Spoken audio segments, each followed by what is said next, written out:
ಅದೇ ಬರೋದು ಸುಳ್ಳ ಸರ್. ಕಡ್ಲಿಪುರದು ಮತ್ತೆ ಇದು ಸಾಲಿನ್ಸದು ಪ್ರಾಬ್ಲಮ್ ಆಗಿದೆ ಸರ್. ಸಾಲಿನ್ಸ್ ಒಂದೇ ಊರಲ್ಲೇ 13 ಉತ್ತರಿ ಬಾದಗಡ್ಡೆ ಬಿಟ್ಟು ಬೇರೆ ಒಂದು ಒಳ್ಳೆ ಹೆಸರು ಹೇಳ್ರಿ ನೀವು ಮಾಡಿರೋದು ಸರ್. ಕಡ್ಲಿಪುರ AKC ಫುಲ್ ಎಲ್ರಿ ಕೊಡ್ರಿ, ಎಲ್ರಿ ಬಂದಿದ್ದೀರೇನ್ರಿ ನೀವು ಸರ್ವಿಸ್ ಕೊಟ್ರೇನ್ರಿ? ಸರ್ 18 ಮನೆಗೆ ಕೊಡ್ಬೇಕು ಸರ್ ಅಷ್ಟೇ. ಯಾಕೆ ಕೊಡ್ಬೇಕು? ಒಂದ್ ಮನೆಗೂ ಕೂಡ ಕೊಡ್ಲೇಬೇಕಲ್ವಾ? ಕೊಟ್ಟಿ ನಾನು ಮಾಡ್ಬೇಕು ತಾನೇ. ನೀವೇನು ಮಾಡ್ಲಿಲ್ಲ ಅಂದ್ರೆ ಕಂತನ್ ಬೆಳೆ ಮಾಡಿದ್ದೀರಾ, ಅಲ್ಲಿ ಪೂಜೆ ಮಾಡುವಂತೀರಾ, ಅಲ್ಲಿ ಮಾಡ್ಬಿಟ್ಟಿದ್ರೆ 20 ಕಡೆ ಲೀಕೇಜ್ ಬರ್ತವೆ, ಯಾರು ಜವಾಬ್ದಾರಿ ಇಲ್ಲ. ತಿರ್ಗಾ ನಾವು ಸಮಸ್ಯೆ ಮಾಡ್ಕೋಬೇಕು. ಟೂಲ್ ಕಿಟ್ಟು ನಾವೇ ರೆಡಿ ಮಾಡ್ಕೊಂಡು ಪ್ರತಿಯೊಂದು ನಾವು ಮಾಡ್ಕೊಳ್ತಾ ಇದೀವಿ. ಜನಗಳಿಗೆ ಉತ್ತರ ಕೊಡಕ್ಕಾಗಲ್ಲ. ಎಡಬಲಿ ಕೇಳ್ರಿ, ಅವ್ರಿಗೆ ಕೇಳ್ರಿ, ಅವ್ರ ಮೇಲೆ ಇವ್ರ ಮೇಲೆ ಅವ್ರು ಹಾಕ್ತಾರೆ. ನಾವು ಯಾರ ಹತ್ರ ಹೋಗಿ ಕೇಳೋಣ? ನಮ್ಗೆ JGM ಸಮಸ್ಯೆನೇ ಬೇಕಾಗಿರಲಿಲ್ಲ.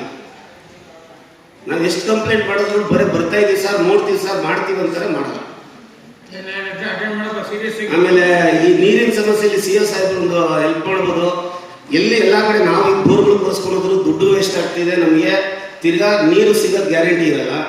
ಯಾವ ಊರುಗಳಲ್ಲಿ ಎಲ್ಲಿ ಜಮೀನುಗಳಲ್ಲಿ ಅಲ್ಲಿ ಊರ ಅಕ್ಕಪಕ್ಕದಲ್ಲಿ ಜಮೀನು ಇರ್ತಾರೆ, ಬೋರ್ ಹಾಕಿರ್ತಾರೆ ಅಂತ ಹ್ಯಾಂಡ್ ಓವರ್ ತಗೊಂಡು ಆ ಕರೆಂಟ್ ಬಿಲ್ ಕಟ್ಕೊಂಡು ಈ ಬೇಕ್ಸೆ ಮುಗಿಯೋ ಗಂಟ ಆಗಕ್ಕೋಸ್ಕರ ಪ್ರತಿಯೊಂದು ಹಳ್ಳಿಗೂ ಅನುಕೂಲ ಮಾಡಲಾದ್ರೆ ಎಲ್ಲರಿಗೂ ಅದೇ ಇನ್ಸ್ಟ್ರಕ್ಷನ್ ಕೊಟ್ಟಿರೋದು. ಆಲ್ರೆಡಿ ನೀವು ಬೋರ್ವೆಲ್ ಹಾಕೋದಕ್ಕಿಂತ ಹೆಚ್ಚು ಖಾಸಗಿ ಬೋರ್ವೆಲ್ ರೆಂಟಿಗೆ ತಗೊಂಡು ರೈಟಿಂಗ್ ಅಲ್ಲಿ ಕೊಟ್ರೆ ನಾವು ಮುಂದುವರೆದು ಮಾಡ್ಬೋದು. ಆಲ್ರೆಡಿ ಇಶ್ಯೂ ಆಗಿದೆ.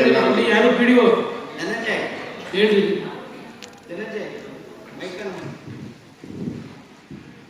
ಕುತ್ಕೊಂಡೆ ಮಾತಾಡಿ.